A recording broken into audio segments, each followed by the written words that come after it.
In the day's other news, at least one tornado has struck the Birmingham, Alabama area, with reports of 5 deaths and multiple injuries.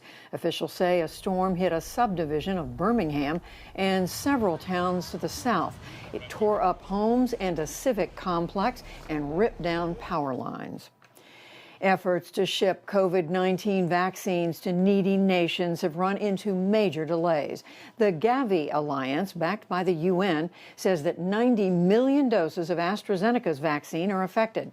They are being produced in India, but domestic demand is rising in that country. We'll look at vaccine delays in Europe after the news summary.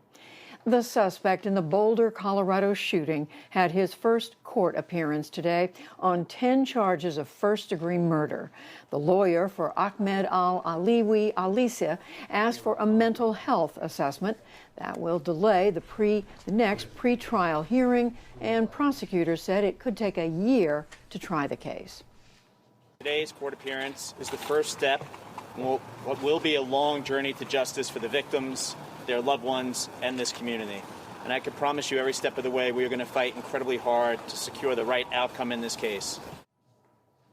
Alisa did not enter a plea at the hearing. The Supreme Court of California issued a major ruling today that bars holding people in jail simply because they cannot afford bail. The unanimous decision said lower courts must consider the ability to pay unless the defendant is deemed too dangerous to release. The upshot is that many indigent defendants may now be released. In Russia, opposition leader Alexei Navalny says that his physical condition is worsening in prison. He posted a letter today complaining of poor treatment for back pain and leg problems. Navalny was jailed for violating probation because he traveled to Germany to recover from being poisoned. He blamed the attack on the Putin government. Protests in Myanmar today led to fresh violence with reports of 4 people killed. The day began with peaceful marches against last month's military coup. Later, troops reportedly attacked the crowds. Meanwhile, the U.S. imposed new sanctions. State Department officials told a Senate hearing that they will hit the army regime where it hurts. What these are doing now is really pinpointing the commander-in-chief, his family, his ruling circle. These are very carefully sort of designed sanctions to put pressure on the commander-in-chief, to put pressure on his children, on his family, to make him realize that he has bitten off more than he can chew. The United Kingdom imposed similar sanctions today. Crews are still struggling to clear Egypt's Suez Canal of a giant cargo ship that is wedged across it. Leaders of the effort warned today that it could take weeks. Tugboats and cranes have failed to free the ship, which ran aground on Tuesday during a sandstorm. At least 150 other vessels are now blocked from transiting the canal. Back in this country, the University of Southern California has agreed to pay $852 million in a record settlement involving sexual abuse. The money goes to more than 700 women who accused the longtime campus gynecologist. Dr. George Tyndall is also facing 35 counts of alleged sexual misconduct.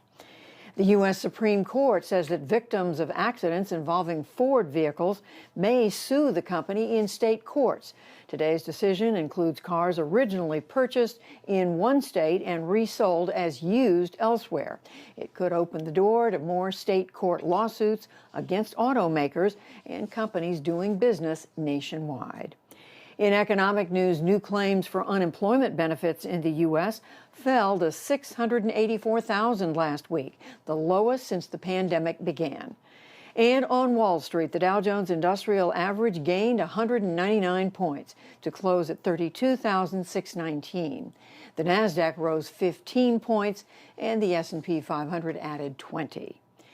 Still to come on the NewsHour, Europe struggles to manage a new wave of infections and the challenge of vaccine rollout.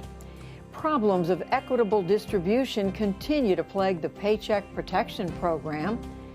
Volunteers here at home use every tool at their disposal to find vaccines for people who need help, plus much more.